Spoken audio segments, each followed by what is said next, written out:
Good evening, ladies and gentlemen. Welcome to Calls. This is the 2025 BMW DFS Tactics show.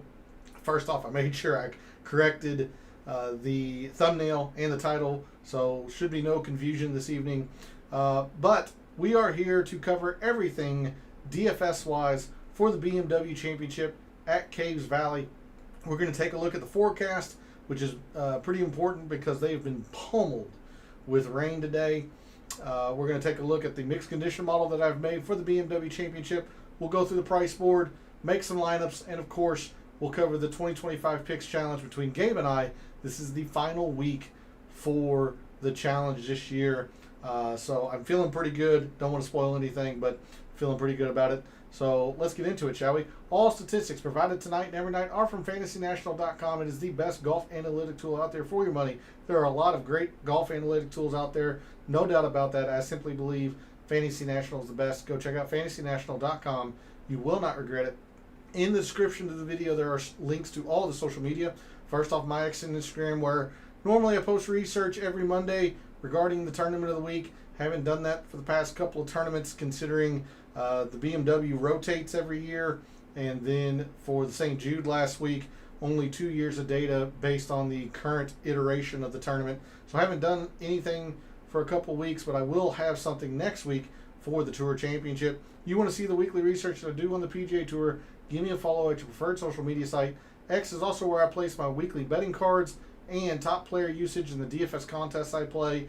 That comes out every Wednesday after the DFS Tactics show, so that'll be out later this evening, quite a bit later this evening because I still have to finalize my lineups. But that'll be out later this evening. You want to see the players I'm wagering and the guys I'm using most often in my lineups, go give me a follow over at X. Lastly, for social media, Gabe's handle's in the description. He writes a fantastic article called The Fringe. I cannot recommend it enough. And by subscribing to his article, you'll get his deluxe version, which comes out earlier on Wednesdays. Has his projected ownerships, his favorite plays, values, any wave advantage that he sees, although it's not applicable to the BMW. So you really are missing out if you aren't subscribed to his article. Make sure you're doing that. And go follow him over on social media, because that is where we put our detailed write-ups for the 2025 Picks Challenge. His social media page is where that is located. So if you want to see who we're selecting and the detailed reasons behind that, go give him a follow, and follow him just to show him some support as well. And then lastly, for this intro, we're live. Chat's open. I see a couple of you in there already. I'll get to you here in a moment, but put your thoughts about the BMW. Who's your winner? Who you targeting, staying away from? I've got a poll question typed up. Feel free, or I ask that you answer that. Put your thoughts and opinions into chat and make your voice known. If you're not able to catch the show live, put your thoughts and opinions into the comments. I'll always get to those as well. So we have a lot to cover. Let's do it. Let's figure out our strategies and our tactics for the 2025 BMW Championship. And we are going to start, as we always do on a Wednesday night, with the super forecasts over at Windfinder. Good evening, Pay.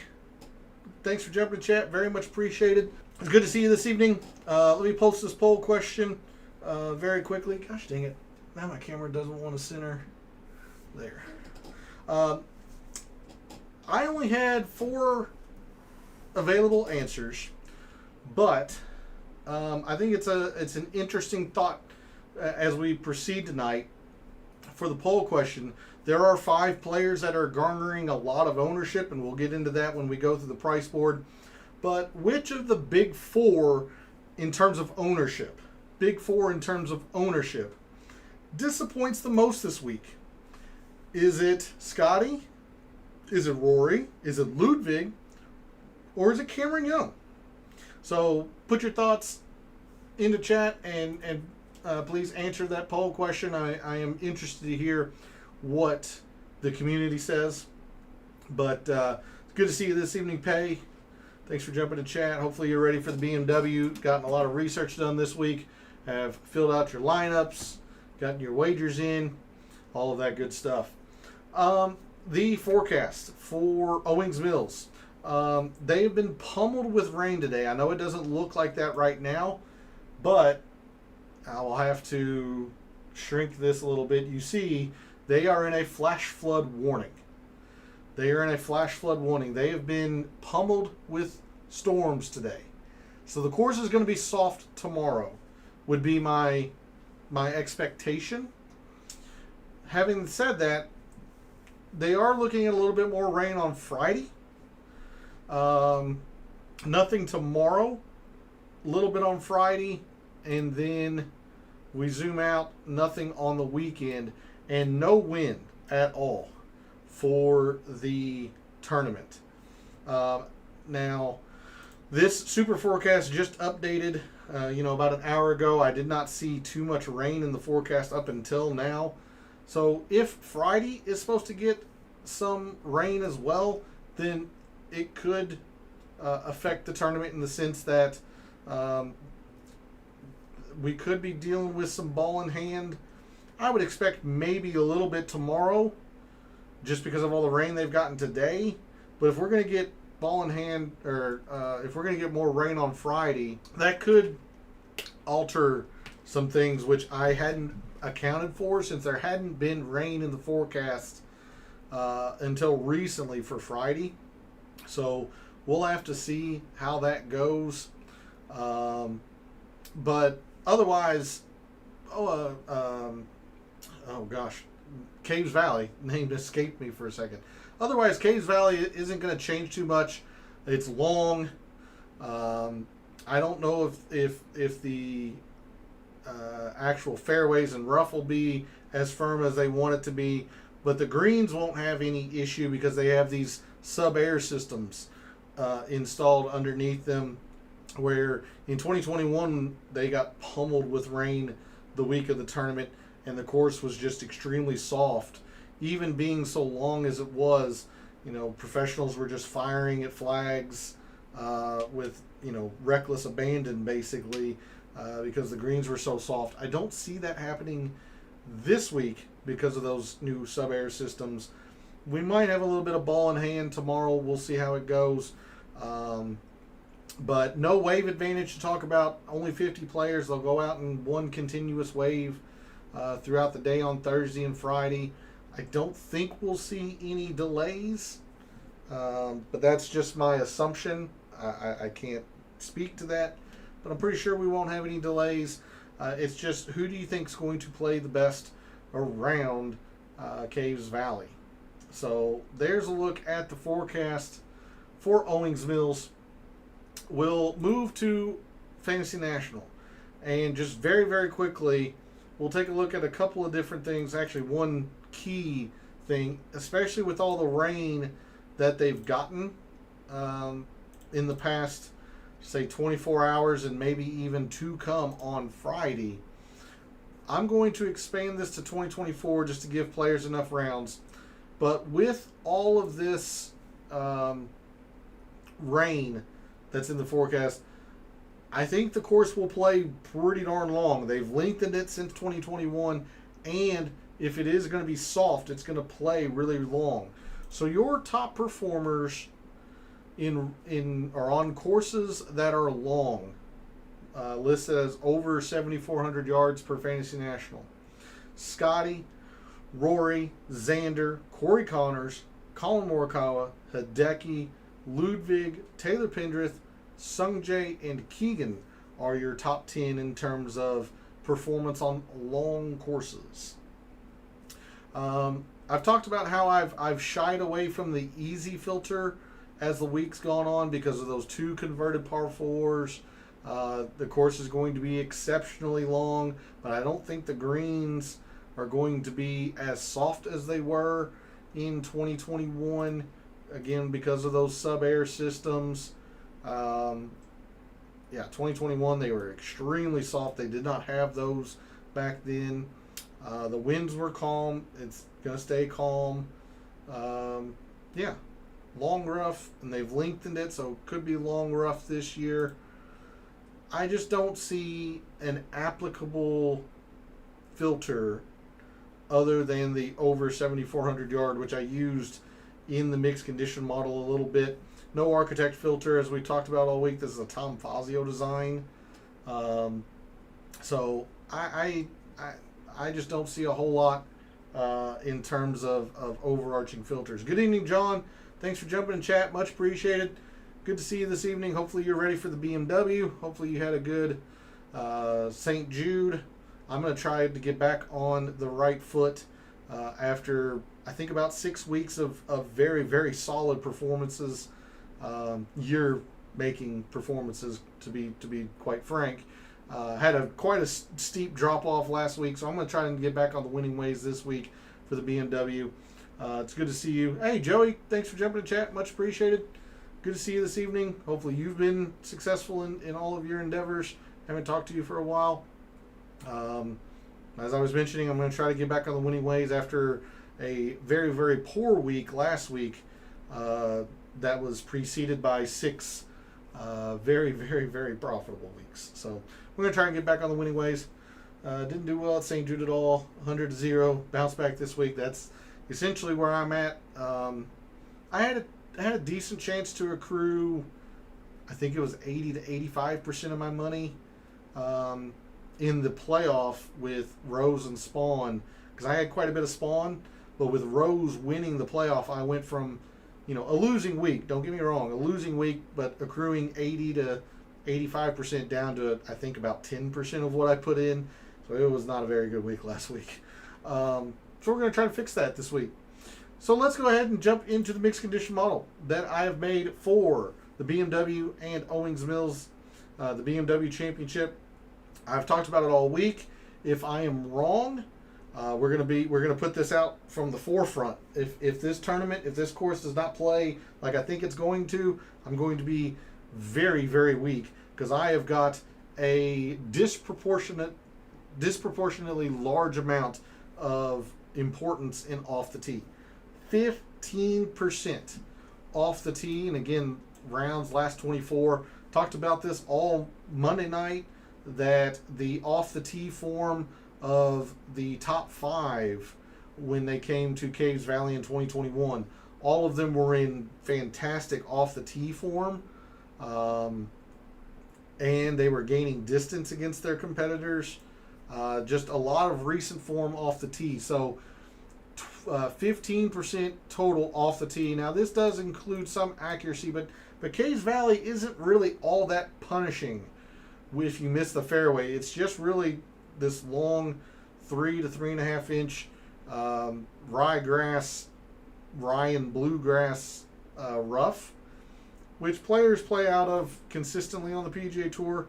So I'm not too worried about that. There's not a whole lot of water danger. Whatever water danger there is generally guards greens, not fairways. I can think of 1 or 2 exceptions to that, but for the most part, there isn't a whole lot of deterrence for players just mashing driver, particularly because of how long this course is a 7,600 yard par 70. So players are going to have to mash driver, but they can afford to be a little wayward.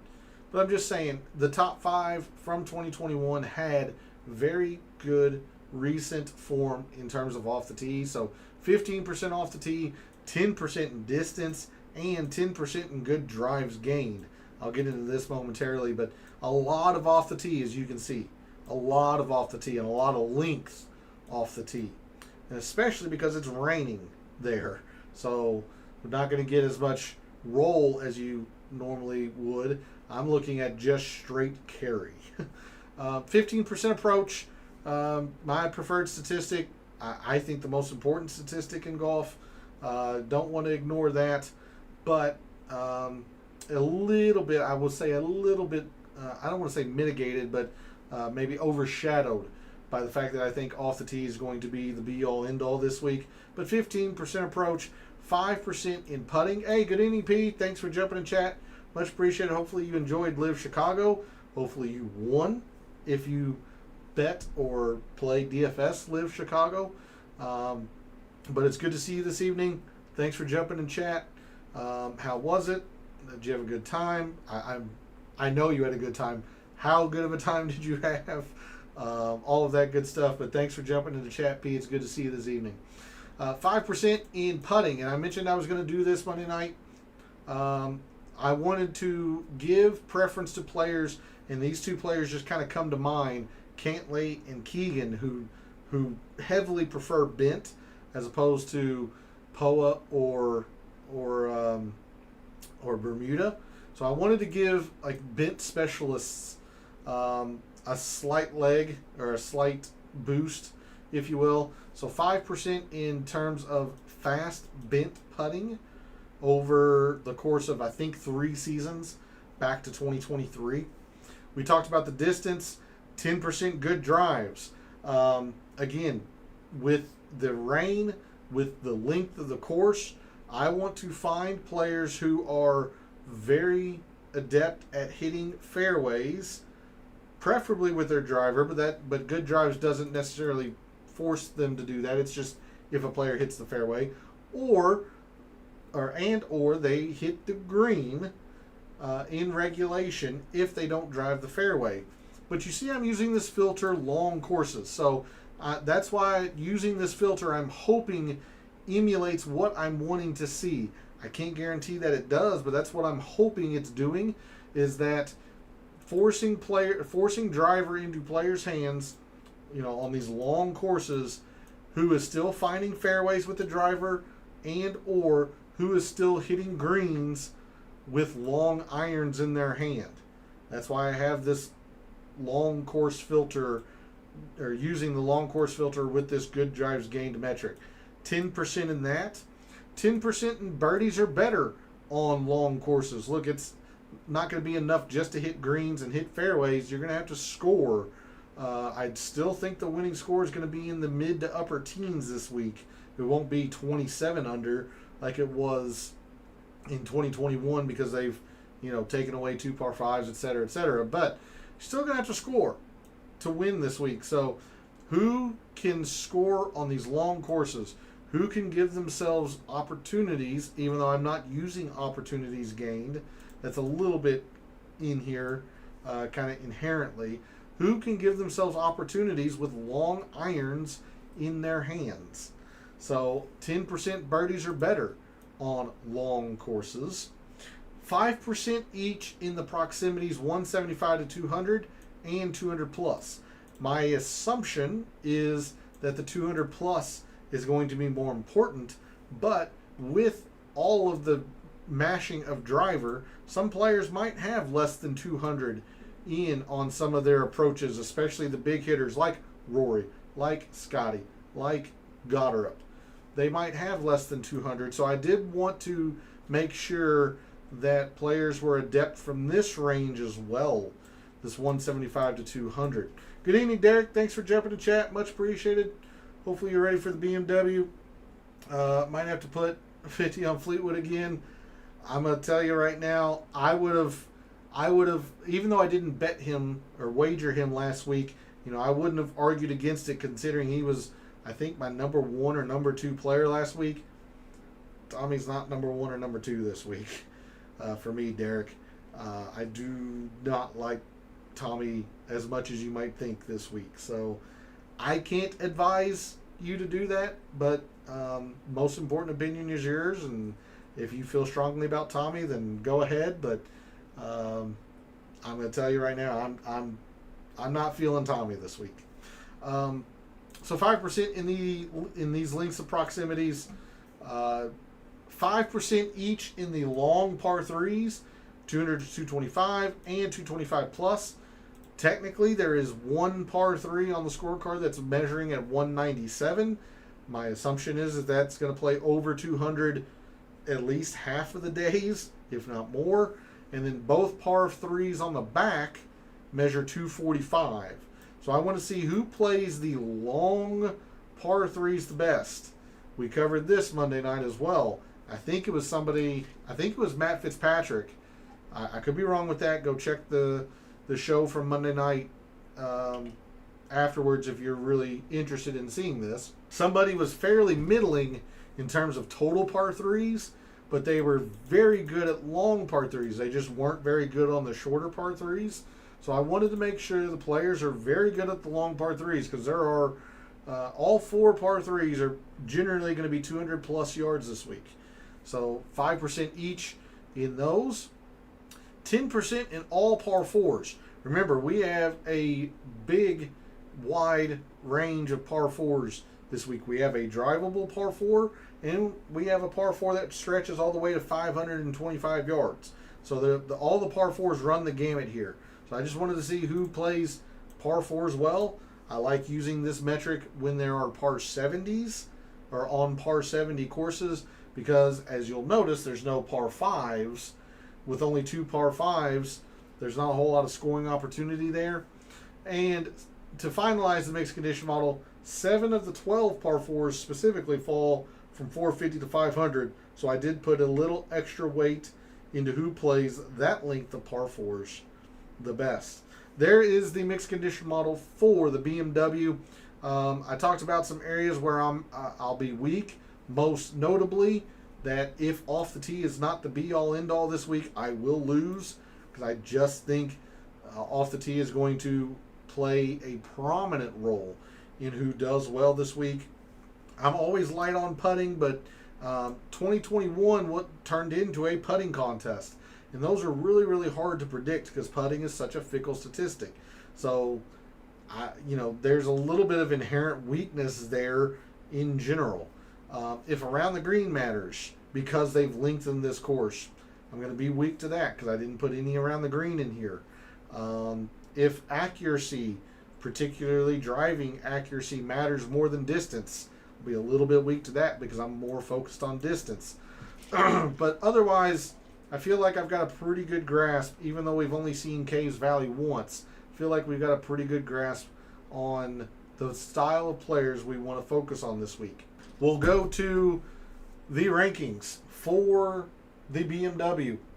And as a reminder, for returning viewers, for your information if you're a new viewer, my rankings are based normally on 3 criteria. This week they're only based on 2. But the normal criteria, Fantasy National rank, Fantasy National will spit out a ranking based on the mixed condition model we just went over, the metrics and percentages that we just talked about. Fantasy National will spit out a ranking, 1 through however many. Course value is empty this week. Normally, I go back 5 years and determine how well a player has played that course over the past 5 years. Now, even though we saw Caves Valley within that 5-year cutoff, they've done some extensive renovations to the course, added the sub-air system to the greens, changed it from a par 72 to par 70. I just didn't feel like 2021 was applicable enough to apply performance from 2021 into rankings this year. You may disagree. I'm just giving you my reasoning for not including it. So normally, course value's in here, but it's not this week. And then lastly, we are playing DFS projected ownerships, and these are from Gabe. Projected ownerships are a factor into my rankings. The more unique a player is, the more they rise, or vice versa. That's why somebody like Colin and Shane Lowry are rising, even though the mixed condition model liked them enough. You can see they're rising more than their number, and why Scotty is falling because of his bloated projected ownership. So we're trying to find unique options. The more unique a player is, the more they'll rise in my rankings. My rankings for the BMW go as such. Chris Gotterup. I'll even zoom in just a little bit. Chris Gotterup is my number 1 player. Third, purely by the numbers, one of the more projected owned players on the slate. For obvious reasons, he's been playing well lately. Last week notwithstanding, number 1 off the tee, even over Scotty. Number 1 off the tee lately. Second in distance, behind only Rory. Played the par 4 as well. I mean, there's a lot going for Chris Gotterup in the recency. Colin Morikawa second. I'm not entirely thrilled with this. I know that he's still rated 6th per the model, or for the numbers, because a lot of it was what he is generally good at. Irons, good drives, meaning he's finding fairways, etc. But Morikawa's lacked some distance. He's never good putting. I'm not all that high on Colin Morikawa. You see he's also rising because he's pretty unique. Gotterup crushed you last week. Well, I didn't get a lot right last week, but the St. Jude TBC Southwind was not a good fit for Chris Gotterup. It just wasn't. So I hate to hear that you played a lot of Gotterup, because if you were able to watch me last week, you would have known that, or you would have at least heard from me that I didn't like the fit there. Theoretically, mind's eye and envisioning players that should play well this week, this does feel like a much better fit for Gotterup, especially over TBC Southwind. TBC Southwind, you can't use driver all that much there, and that's what Chris Gotterup's big weapon is his driver. So at least conceptually this week, this feels like a much better fit. Colin second, not in love with it, but again, just going by the numbers here. Ben Griffin third, hard to argue how well he's played lately. Rory fourth, really second by the numbers, just kind of getting hurt a little bit due to him being second in terms of highest ownership. Corey Connors rounds out my top five. Shane Lowry, I don't like Shane Lowry this week, but he does rate sixth. You see, he is quite unique. A lot of people seem to be off of him. Ludwig, Scotty, Victor, and Keegan round out my top 10. Again, I understand why all of these players are where they are. I'm a little surprised to see Colin still rate to sixth, despite the lack of distance. But anytime you don't put a whole lot of emphasis in putting, he'll rise, especially when you're focused on accuracy statistics like good drives gained, even though there's some length in here too. But I'm not all that thrilled with Morikawa, but otherwise I don't really have an issue with my rankings. Again, Scotty's getting hurt by this, bloated ownership. I wouldn't put Scotty eighth by any means. Yeah, I really don't have too many qualms. Lowry has not played well. I would not have Lowry in the top 10. But again, I understand why he's in here, because of his, usually very good irons, generally accurate enough, generally pretty good with long irons, etc., etc. All right, enough rambling. Let's sort on the price board, figure out where our fellow contestants seem to be going, and then how we may be able to maneuver around them throughout various areas on the price board. In the 5 digits, I'll say the 10Ks, but it's the 5 digits. We have 7 players this week. Scotty at 13.4 without a 5K region. So as we proceed through the evening, you'll understand why I'm not terribly comfortable going to Scotty, which tells you everything you kind of need to know about the 6Ks. I'm not building many Scotty lineups, and it has nothing to do with Scotty. Scotty's the number 1 player by far and away in the world. Before I forget, though, I don't know if you all note this. He did not have his regular caddy, Ted Scott, on the bag for the final round of the St. Jude. Ted Scott is also not going to be on the bag at all this week at the BMW. All they have said is that it is a private family matter on Ted Scott's end, respecting his privacy and all that. But Ted Scott is not caddying for Scotty. So if you're looking for any minute reason to fade Scotty, there is one. It's not a great reason, having said that, but if you are looking for any reason to get off of Scotty, he does not have his usual caddy this week. Chris Kirk's caddy.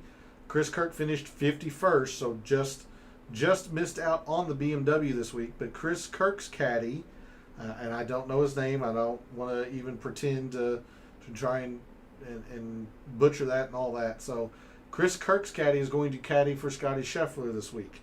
Just letting you all know as viewers. But I'm not going to play a lot of Scotty this week. And it has nothing to do with Scotty. It's the fact that I do not like the lineups that I was generally building with Scotty. And we'll go into why when we start building lineups towards the end of the show. But I'm not going to play a lot of Scotty. And if he beats me, he beats me. But I did not like the lineups that I was, generating with him. Same kind of goes for Rory. Kind of don't know where Rory is, considering he didn't play the St. Jude. He really doesn't have any incentive to do much this week. He's already guaranteed, even if he finishes DFL at the BMW, he is going to get to Eastlake. He just doesn't have a lot to play for this week. So I could easily see Rory using this as a tune-up for next week, just kind of working on some things. And if he finishes T32, so be it. Like, whatever. I don't know. I just don't know. I don't have a good feel on Rory this week. Positive or negative. I just don't have a good feel on it. So, I don't know. I talked about how I'm not all that high on Tommy. And the reason is, Derek, yeah, the irons are fine. You know, he's competed in majors with having a little bit of lack of distance. Sure, that's not the issue. He actually is better when it's difficult. And I just don't see Caves Valley playing all that difficult. Now, if you disagree, then, you know, more, or the more you should value Tommy, I guess is the best way to put it. I just don't see this playing all that difficult. And in a field of technically 49, I removed Sepp Straka from the list here. I just didn't reorganize all of the columns. So you'll see some players with a 50. Tommy was last in this specific range of proximity. Now, he's really good from 200 plus, sure. But he's actually been fairly mediocre in terms of long par threes. I don't know. Hey, good evening, Stewie. Thanks for jumping in chat. Much appreciated. We'll get into that, but unfortunately, my favorite 6K guys seem to be everybody's favorite 6K guys. So, and that's another big reason why I'm not going to play Scotty, because I'm thinking a lot of the Scotty lineups are going to be pretty similar, at least in terms of who they go to, and I wasn't able to get away from those players either. So that probably gives you a little hint as to who I'm referring to. And I'll get into it when we get further along in the price board. But it's good to see you, Stewie. Hopefully things have been well, that you've had some success in recent weeks. And it's good to see you for the BMW this week. Really appreciate you jumping in the chat. So Xander's fine. I'm not all that thrilled with Xander. I'll play a little bit of Xander. It's whatever. But apparently, I misread the poll. I thought Ludwig was getting the most votes. He is not at the moment. Instead, I'm going to play a lot of Ludwig. And I understand he's pretty popular, so I'm not thrilled with his ownership. But if we take a look at Ludwig just quickly, I know he hasn't been tremendous the past, 2 months. But he's sneakily shown some signs of life. Top 10 last week, which I don't know if many people realized. All of it in off the tee, which, as you all heard all night, I am a big proponent of this week. In fact, he's gained in all of the ball striking categories going back to the PGA. He top 10 the Scottish, missed the cut of the PGA, missed the cut of the U.S. Open. Their majors, terrible things happened. He actually played the U.S. Open really, really well. He just didn't scramble or play well around the green. Ludwig's shown some signs of life. So, and you can see Bent is by far his preferred surface. So, I'm going to be essentially all in on Ludwig this week. And if he doesn't play well, I'll lose. But considering that I didn't like the Scotty lineups, and I love the variation I can get with making Ludwig lineups, that's where I'm going most often in the 10Ks. No thanks on JT. Have no idea where his game is. Dead last in terms of good drives gained. Meaning he's missing fairways. He's missing greens. Just no thanks on JT.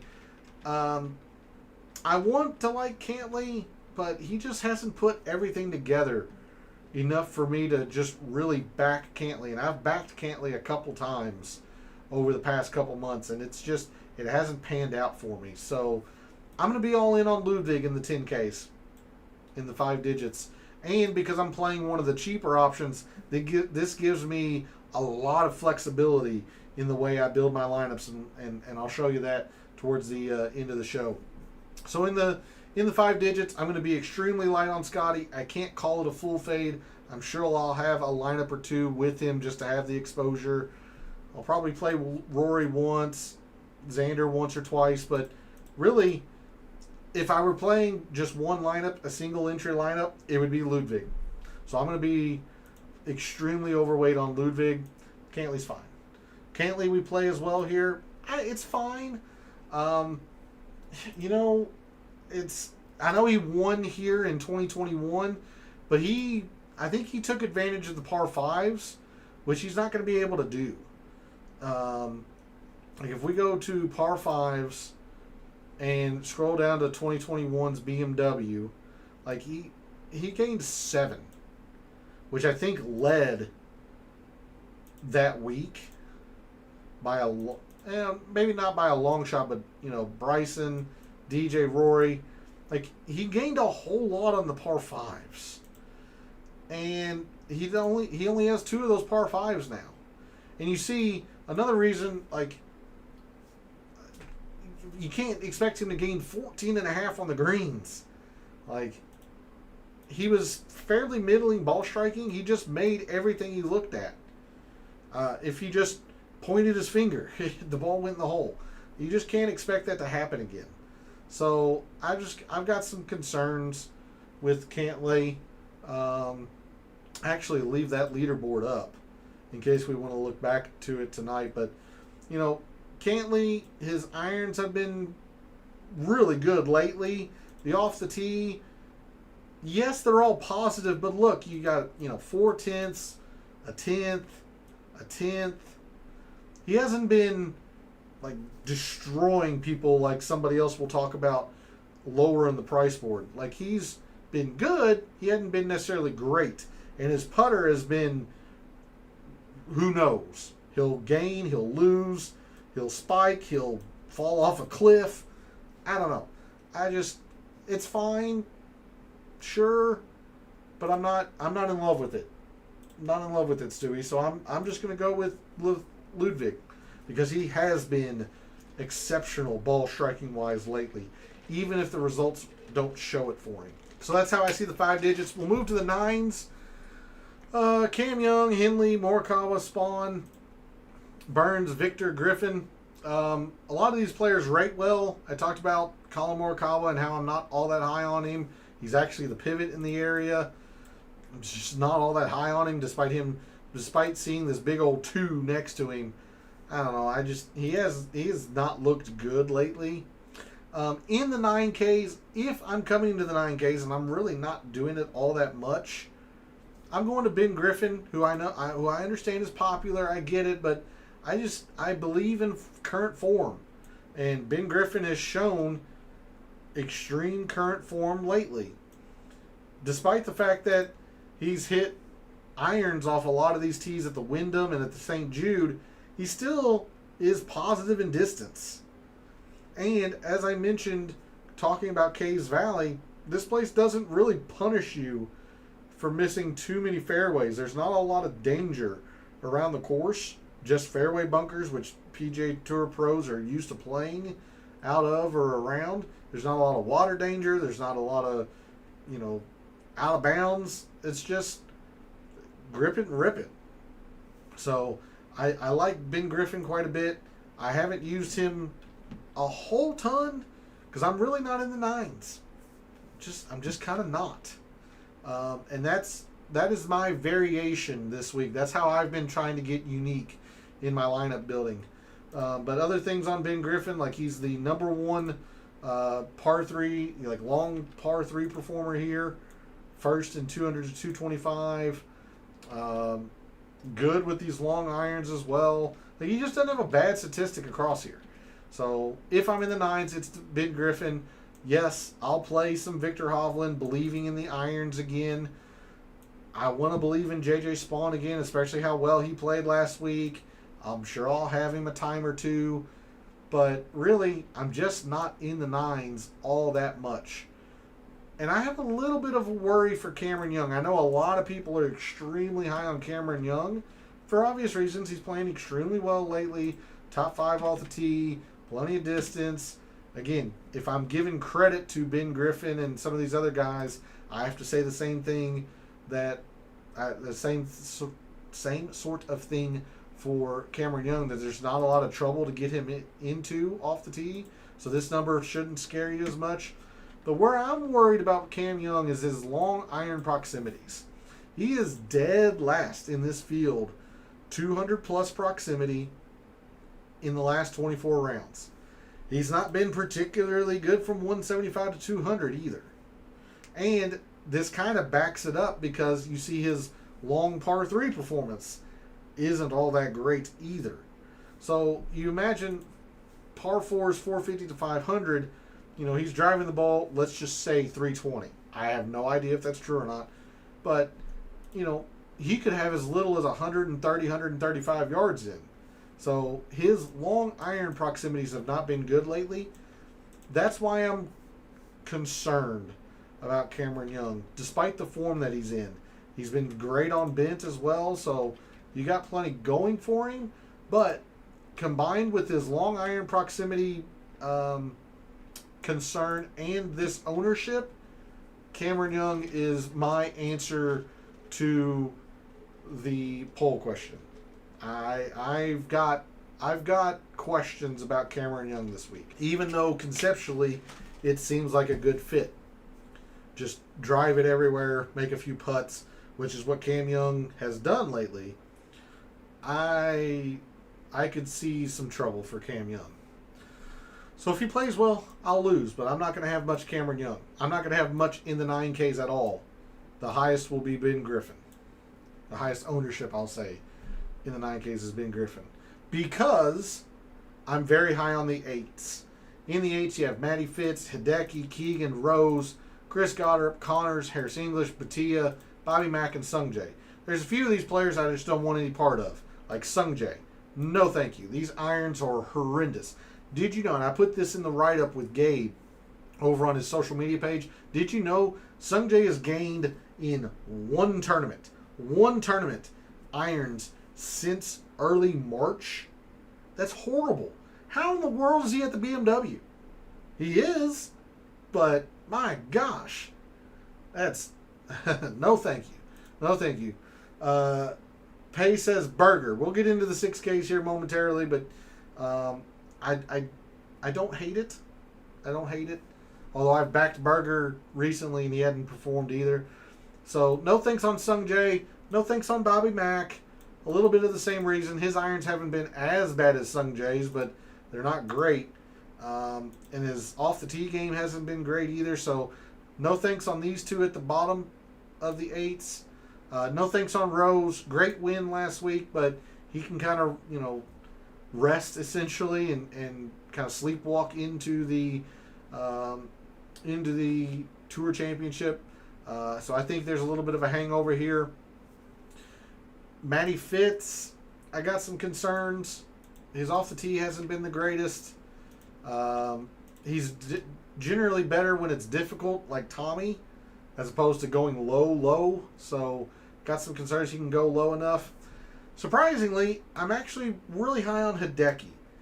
Despite the fact that his off the tee game has been horrible, and I spent all that time talking about how I think off the tee is going to be a big factor this week, and yet Hideki is really bad off the tee lately. I am believing in these irons. These irons, unlike Patrick Cantlay, who was gaining 0.1 and 0.8 and all of that, like Hideki is mashing people with the irons. 5.4, 6, 8.6, 7.1. Yeah, the Traveler's 1.5, sure. But he is mashing people with the irons. I mean, he is hitting his irons like the old number 1 in the world Hideki. He's also coming in off 4 straight top 20s in a variety of different ways. Rocket Mortgage is a birdie fest. The Open is not. That's extremely difficult. Wyndham is short. You have to play positional. Kind of like the St. Jude in that way, too. I like Hideki this week. I'm choosing to believe in the irons. And if his off-the-tee game continues to flounder, I'll lose. But I am choosing to believe in the red-hot irons of Hideki. So I'm actually going to play quite a bit of Hideki. I'm disappointed to see him not be like Keegan's ownership in the pivot, but I'm still going to play him. Keegan, take a look at Keegan this week. I always talk about Keegan on bent. Keegan is much, much better on bent than he is Bermuda. He was on Bermuda last week. Didn't want any part of him. He didn't play well. You know, I think this is a little bit better of a fit for Keegan, despite the fact that his irons haven't been great lately. That could hold him back. But this is bent. I would be much more interested in Keegan because of that. Kitayama, again, we'll get there on the sevens. No thanks on the Rose. Goddard, my number one player. I'm going to use him. It makes a lot of conceptual sense. I don't know. I just... there's a little bit of a gut feeling that something could hold Goddard back. But, again, like statistically, I can't point you to anything. Number 3 by the rankings. Number 1 off the tee. Number 2 in distance. Everything analytically lines up well for Goddard. Even conceptually, it lines up well for Goddard. 5th in these long par 3s. I don't know. This is a gut feeling that I don't think Goddard will play as well as some people might think. But make no mistake, I'll still play him. Instead, in the 8s, this is going to come as a surprise to people, and it helps that his ownership is so low. I'm going to play metric F tons of Corey Connors. Corey Connors has had a very inconsistent season. I know I'm going on and on, and we haven't even been through the 7s and the 6s, but with only 50 players, I want to give each player that I feel strongly about their due. Corey Connors has had a very inconsistent season. I get that. 50th out of 70 or 69 at the St. Jude, top 10 the Open, a couple of top 25s in here. But I want you to notice these major championships. Generally, these long, difficult courses. Masters is long. It's difficult. Top 10. The PGA, long. It's difficult. Top 20. The Open. He withdrew from the U.S. Open. So there's a little bit of an injury concern there. All I'm getting at is Corey Connors consistently is one of the best players in the world, particularly on long, difficult courses. He plays majors well. Why? Because he keeps the ball in front of him. That's why he's so good off. Like he's long enough off the tee. He's not uber long. You see, he's generally, shorter than the field average, but he's not losing tons, except for maybe at the Memorial. Like he's not Brian Campbell. He's long enough, but he's finding fairways most of the time. His irons are always really good, and they spiked last week at the St. Jude. He just didn't do literally anything else last week. He spiked with the irons. The only poor iron performance he had was at the Memorial. He's not a good putter, but he's not on POA this week, which is by far his worst, or on bent. I really like Corey Connors. And again, a lot of that has to do with the ownership. In these small field, no-cut events, you have to find 1 or 2 guys that are pivots off of the area they're in. So for Connors, he's off the Goddard chalk, off the English and Ricky Fowler chalk. You got to find 1 or 2 guys that you got to plant your flag on, and you got to hope that they play well. For me, I'm planting my flag on Corey Connors this week. I believe in the talent. I believe in the style of player at a course that should reward him for how good his long irons are, typically speaking. I know they're going to be fairly middling now, but he's had an inconsistent season. I think Corey Connors is going to surprise some people. So I'm going to play a lot of 11% Corey Connors. English is fine, Batia is fine, and I'm sorry, Pay. I want no part of Sungjae. Dead last in irons. I want no part of Sung Jae. Like I mentioned, he's only had one tournament, where he's gained in irons going all the way back to early March. Look at all of this red in irons. My goodness, that is horrible. Like, eventually the smoke and mirrors are gonna just evaporate. Like, he can't keep doing all this around the green stuff.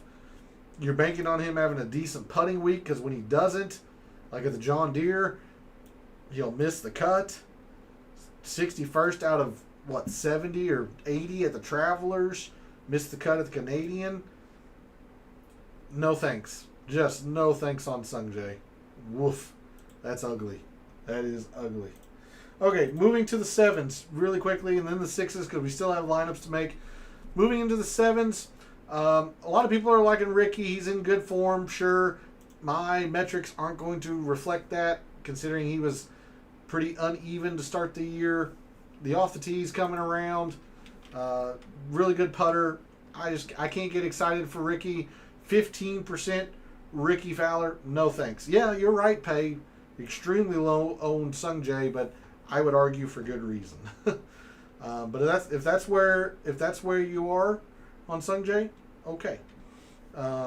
If that's your one guy like Corey Connors that you're going to plant your flag on, these low ownership guys, I would advise on a different player, because of these irons are so ugly. But if you have again, the most important opinion is yours. So if you have a strong gut feeling, go with it. I'm just giving you what I see from a statistical perspective. Ricky, I can't get excited about a 15% owned Ricky Fowler. Not right now. Harry Hall didn't rate out well, but there's one thing you need to know about Harry Hall. Loves bent and will go low. He will go low. He plays extremely well in birdie fests. Hey, good evening, Rose. Thanks for jumping in chat. Much appreciated. Good to see you this evening. Hopefully you're ready for the BMW. You're catching the tail end of the price board discussion, and we'll make some lineups here shortly. It's good to see you. Thanks for jumping in chat. Again, I'm going to play some Harry Hall. He rated out quite middling for me, but a lot of people have talked about Harry Hall this week. He can putt. He goes low in birdie fests. And if you think this is going to play pretty easy, similarly like 2021, give Harry Hall a look. Talked about Shane Lowry. Not all that high on Shane Lowry. I understand he rates out very well because of all the irons and accuracy and all that stuff. Just no thanks on Shane Lowry. You asked about Kitayama, Stewie. Gosh, you asked about Kitayama. I love Kitayama this week. So does everybody else. I'm not going to get... This is chalk I'll eat. I'm not getting away from Kitayama. Third in irons. Top 5 in distance in this loaded field. Top 10 in off the tee. Yeah, the putter's a concern. He's the worst putter on bent or fast bent. Not terribly concerned. Look at these long iron proximities. 7th and 8th. I love everything about Kurt Kitayama, Stewie. Give me all the Kurt Kitayama I can handle. And the rest of the 7s, to be quite honest with you, I just don't want any part of. No thanks on J-Day. No thanks on Siwoo. A lot of people like Taylor Pendrith. I'm not there. Irons aren't great. Not necessarily a good putter, particularly on the surface. One of the worst at these long par 3s. No thanks on Taylor Pendrith. I understand that you have to go down here somewhere if you're going to play your Scotty lineups, but again, this is one of the reasons why I didn't like my Scotty lineups, because I just don't like anything really in this region. I will take a stab at Denny McCarthy being less than 10% because of the putter and his ability to grind out pars, but I don't think it's going to be that good this week. I'm hoping for like a T18 or something. I just don't like anything down here. Beyond Kitayama, I got nothing. So that's another reason why I didn't like my Scotty lineups. So there's a look at the 7s. We'll go into the 6s. Again, Stewie, you asked who my favorite 6K plays were. I'll tell you, but unfortunately, I'm matching a lot of people. I kind of like Sam Stevens this week. Big hitter of the golf ball. You know, top 20 in distance, third off the tee. You think about his performance early this season, where he top 5, or I think runner-up the Farmers. A lot of his best performances have been on long courses. So you like Sam Stevens there. He's also really good on bent. Number 1 at long par 3s. Sam Stevens has got a lot going for him, but apparently, or at least according to Gabe, a lot of people like Sam Stevens as well, or at least as the or he's going to be the most owned in the 6Ks. So, I don't feel good about giving you his name because he's going to be so seemingly widely owned. Johnny Vegas was my top 6K play, but again, 14% on a Johnny Vegas. I can't get excited about it. I can't sit here in good conscience and tell you like, oh, I've got the secret sauce this week. It's Johnny Vegas.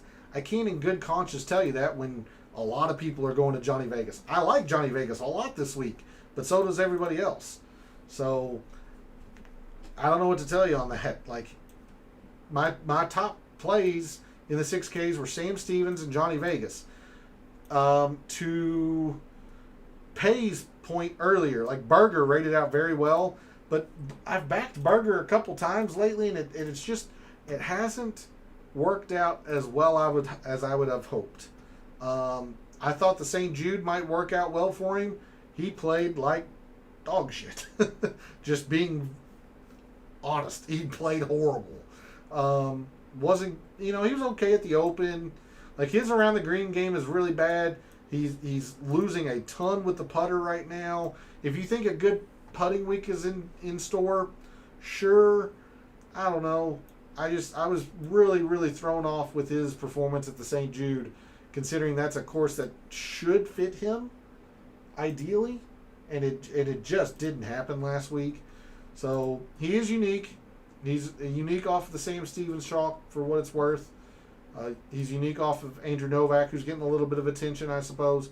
But there wasn't a lot that captivated me in the low 7s when I saw these ownerships at Sam Stevens at 13, Johnny Vegas at 14. Even Thomas Dietrich, he could take a look at, I guess. I'm not in love with it. Ryan Gerard rates out pretty well. Third in 200-plus procs. Pretty good statistics around here. But the issue is he won a couple weeks ago, 2 or 3 weeks ago at the Barracuda. So you get that winning hangover, especially from guys who win for the first time. My goodness, on Hoagie and Michael Kim and Brian Campbell, like that's ugly. No, thank you. Some people are going to Ryan Fox. Why, I guess, is my question. Distance, maybe? Because everything else is really bad. He sprays it everywhere, which, again, if I'm going to give credit to, Cam Young and others for spraying it, Hideki for spraying it, I need to loosen up on Ryan Fox for that reason. Okay, but, birdies are better on, he doesn't play long courses all that well, as you can see here. His long iron proximities are really bad. I don't know. No thanks on Ryan Fox. So, I wish I could give you something in the 6Ks, but my top 2 plays in the 6Ks are seemingly everybody's top 2 plays in the 6Ks. So I can't, in good conscience, try to sell you that I have the secret sauce when they're the 2 top ownerships down there. That's a look at the price board. Let's start making some lineups. Feel free to continue to jump into chat with any questions you have. I apologize in advance if I don't get to every single one, but I do want to make some lineups, and I really want to cover the final week of the 2025 Picks Challenge between Gabe and I. If we're going to try and find these these chalky lineups that we think the majority of our fellow contestants are making, it's Scotty. If they're going double 6K, it's Vegas and Stevens. Adjust this how you see fit. If you don't think most contestants will go double six, then this becomes Andrew Novak. But otherwise, if they go double six with Sam Stevens in Vegas, they'll come down to probably an 85 Chris Goddard.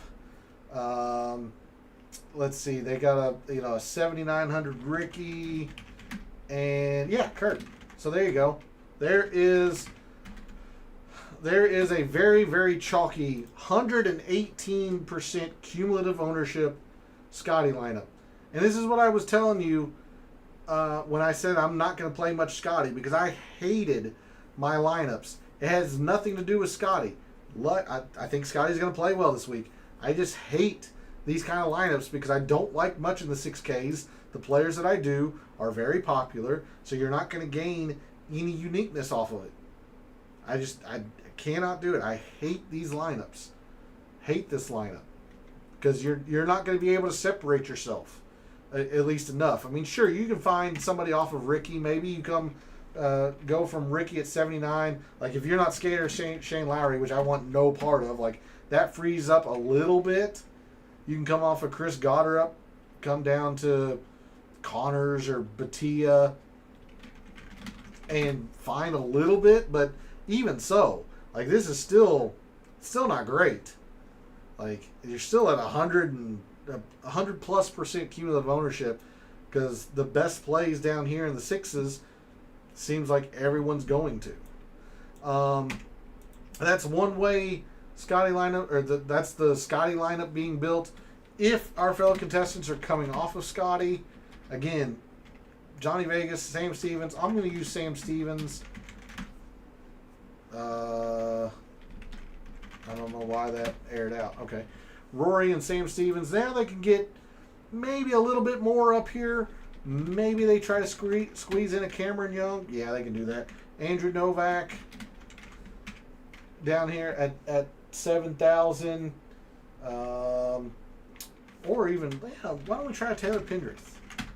You got Taylor Pendrith. This is Ricky. And probably, dang it. If we go Kurt, Pendrith, 75. McNeely's at 12.5%, maybe. Yeah, sure. So again, 110% cumulative ownership, ugly, nasty, and I love Kitayama. I'm playing all the Kitayama.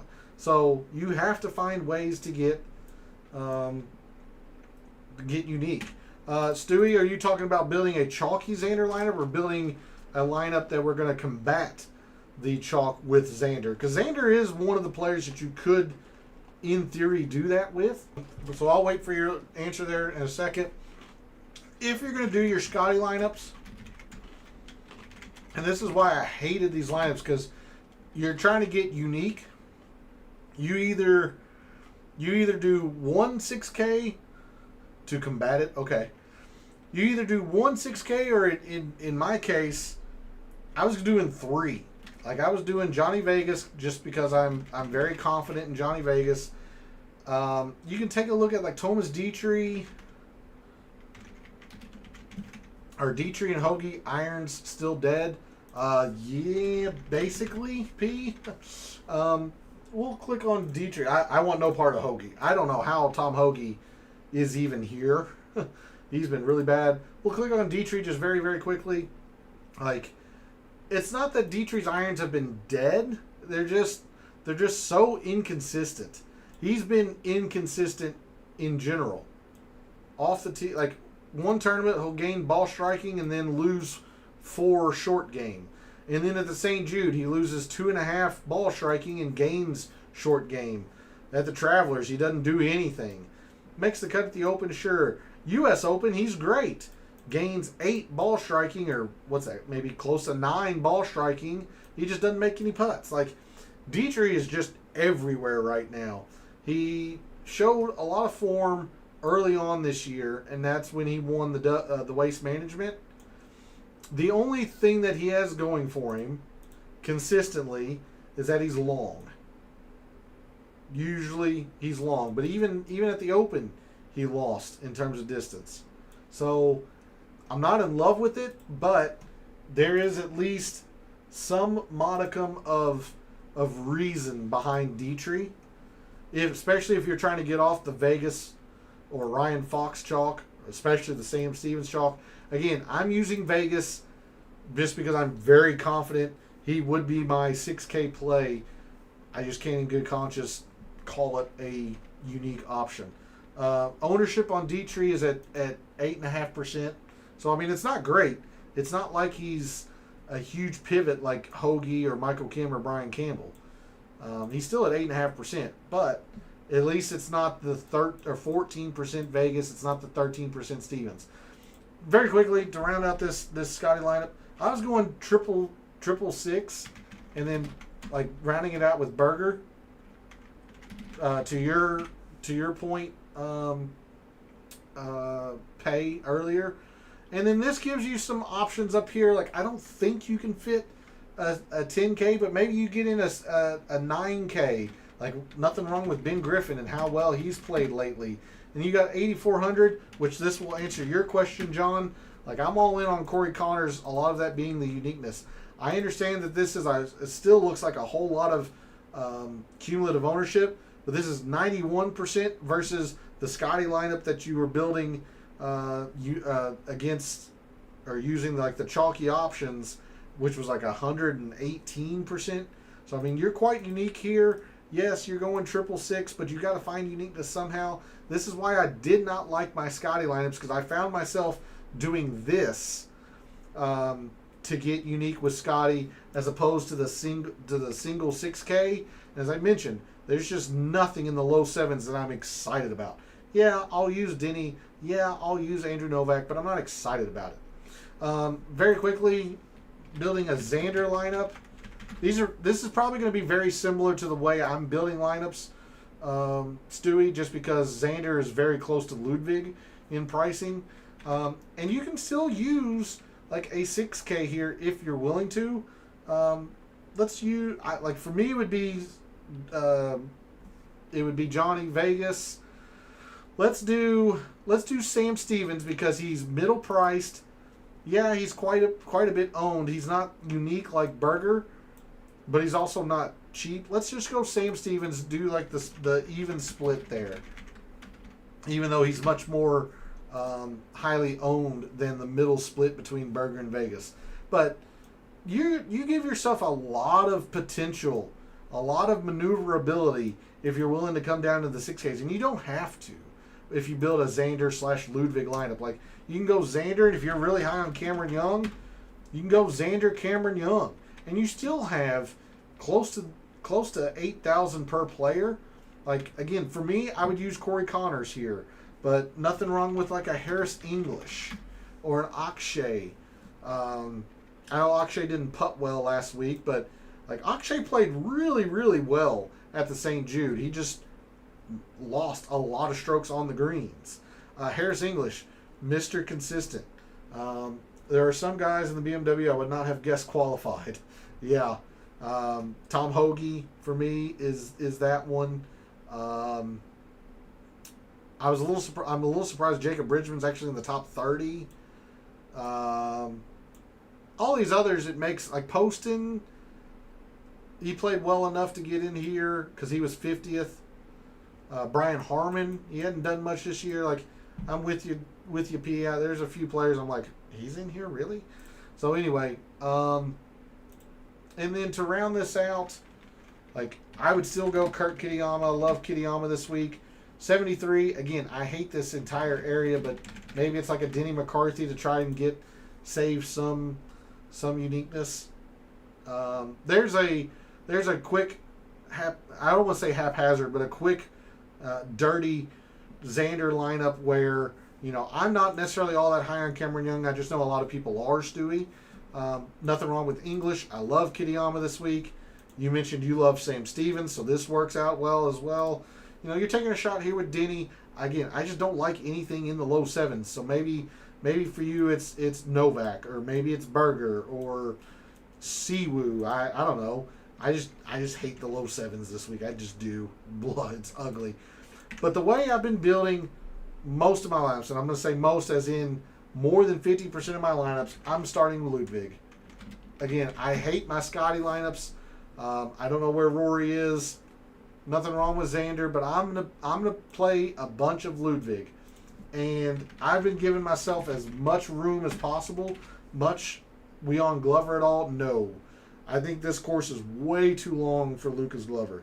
You take a look at the course, like when Lucas Glover gets on long courses, you just can't handle it. He's a lot like Kevin Kisner in that regard. He really struggles. I know the good drives gain on long courses. He just hits fairways. That's what Lucas Glover does. But he's second or third to last in terms of distance. He just can't handle long courses. And that's not a knock on Lucas Glover. It's just age catches up with everybody. Siwoo has killed you. Yeah, if Lucas Glover beats me this week, I accept that. Like, I'm just nowhere near Lucas Glover. Just really quickly trying to finalize this lineup to show you what I've been doing most of the time. Like I said, most of the time I'm going to Vegas. But in fact, you don't really have to. Like, if you're willing to end your lineup at a low 7 like McCarthy or Andrew Novak, you can do a Kurt Kitayama down here. Maybe squeeze in a Harry Hall. I love Corey Connors this week. And then this is Hideki. Maybe you like Fitzpatrick. That could work too. But I'm bullish on Hideki. Like, you don't have to go into the 6s when you start Ludwig. You might have to do the upper 6s for a Xander, but maybe you don't have to. You can come off of Hideki or Connors. This is the beauty of starting your lineups in here with Xander, Tommy, Ludwig, Cantlay, these guys, that you don't have to come into the 6s, even though I generally am, because I don't like the low 7s. I'm just throwing McCarthy in here. But for me, most of the time I'm going like Johnny Vegas, Kitayama, Connors, Hideki. Like, sometimes I might try to come off of Hideki, try to squeeze in like a Ben Griffin, which drops me to 86, which is like Chris Goddard. Like, you have a lot of maneuverability. Maybe you want to get extremely aggressive up here. Maybe you go like Ludwig and Cameron Young, or Ludwig and Russell Henley, Ludwig and Cantlay. Let's do. Why don't we try Victor? Again, just believing in the irons. Do Ludwig and Victor. Again, Corey Connors is kind of the glue to all of this because he's so low owned. With these small fields, you have to find your guy and plant your flag and hope he plays well. I'm going to plant my flag on Corey Connors this week. Like, again, I'm using all the chalk in Kitayama. Can't get away from it. And then 85 is Goddard up again, Connors. Maybe you save a little money on go with English. Here's a lineup that's still under 100% projected ownership. You might get duplicated a little bit, but I still think this is fairly unique, especially if you're going Ludwig and willing to come down into the 6s. So my core this week has been Ludwig, Hideki. I understand this all doesn't fit on one team, but I have kept a very, very tight core. These 5 players are the majority of my lineups. Ludwig is going to be well more than 60% of my lineups. Hideki maybe around 40 to 50%. Connors is going to be 70 to 80%. He's my ride or die this week because of how unique he is. This is chalk I'm eating. I love everything about Kitayama this week. And then Vegas, because any Scotty lineups that I do build will have Johnny Vegas, and I'm using Johnny Vegas with some of my Ludwig lineups to give myself more maneuverability. So there's a look at my core. Very quickly, 2025 Picks Challenge. This is the last week between Gabe and I. I'll turn my... actually, you know what? I'll turn that... Or I'll shut the camera off so you can see Gabe's selections there. I have a 6-point lead going into the final week of the 2025 Picks Challenge. It's been a lot of fun, so I hope you all decide to join us this week and moving forward into next year. because I believe we're going to be doing that again next year because we've both had a lot of fun doing it. My winner this week for the BMW, I'm actually taking Kurt Kitayama. Like I said, he was the first name I selected when the odds came out this week. Love everything about Kitayama. My honorable mention, or my 1A and 1B, if you will, is who Gabe has taken. I was between Kitayama and Ludwig. In my selection, I took Kitayama. Gabe's going to go with Ludwig. Favorite play? Gabe's going to go with Kurt Kitayama. So him and I are very, very similar in how we see this tournament playing this week. His favorite play is Kitayama. I'm going to play Hideki. I know he's a little bit higher owned, but I just got a hunch that Hideki's going to play well. Again, off the tee hasn't been great. I'm banking on the irons. I'm going to fade Taylor Pendrith. Again, I talked about how I don't see the love for Taylor Pendrith at 17% in the low sevens, so no thanks. Gabe's going to fade Chris Goddard. Mad Scientist play. Again, normally, I like giving you a low-priced player for this Mad Scientist play, but as we talked about when we went through the price board, I hate most of the 6Ks. The players that I do like, everyone is gravitating towards. So I can't in good conscience call Johnny Vegas a Mad Scientist play when he's the most popular player in the sixes. So for me, I'm going to go out on the uniqueness limb. I'm going to go with Corey Connors as my Mad Scientist play. He is quite unique off of the Chris Goddard, the Harris English, the Akshay Bhatia chalk. I mean, Corey Connors right now sitting at just above 10% ownership. I think that's ridiculous, to be honest. So I'm going to try and exploit that. Hope he finishes with a top 10 or a top 5. If he does that, I'm going to be looking really, really good. Gabe's going to go with Sam Stevens, doing the price thing there. He's really high on Sam Stevens, and again, I can't say ill about it because I'm very high on Sam Stevens. Fear of missing out, our FOMO. I'm going to play Harry Hall, despite the fact that he rated very middling for me. This course is probably going to be easy, and he loves bent. So I'm going to make sure I roster some Harry Hall. Gabe's going to make sure he rosters some Harris English. And then, for lack of better terms, I had to try and condense the wild card category. The player that's in the top 30 who we think is going to fall out of the top 30 by the week's end, I'm going to go with Sung Jae. I still can't believe Sung Jae's in the top 30 with how horrible his irons have been. So I'm going to pick him to fall from 25th to at least 31st, if not further. Gabe's going to take Brian Campbell to fall out of the top 30. So that's it for the DFS Tactics show. I've got a lot of people to thank. Wow. Got a lot of people to thank. Pay, John, Joey, P, Derek, Stewie, and Rose for jumping into chat. It was a lot of fun interacting and talking through things with you all. I know Gabe is in the background there as well. So I'll be over in Gabe's Substack chat momentarily. We always continue the talk over there. But thanks to all of you for jumping into chat. You really make it a lot of fun with your thoughts and questions and all that. And thanks to everyone else out there who tunes in, watches, listens, supports the channel by liking the videos, commenting, and subscribing. I always appreciate it. Love what I do, taking a very in-depth look at golf statistics. I can tell I've been talking for a while. Love what I do, taking a very in-depth look at golf statistics, trying to help us all win a little bit of money in the process. So for all the wagers you've made this week for the BMW, for all the DFS contests you play this week for the BMW, for this weekend and every weekend, may all your bets be profitable.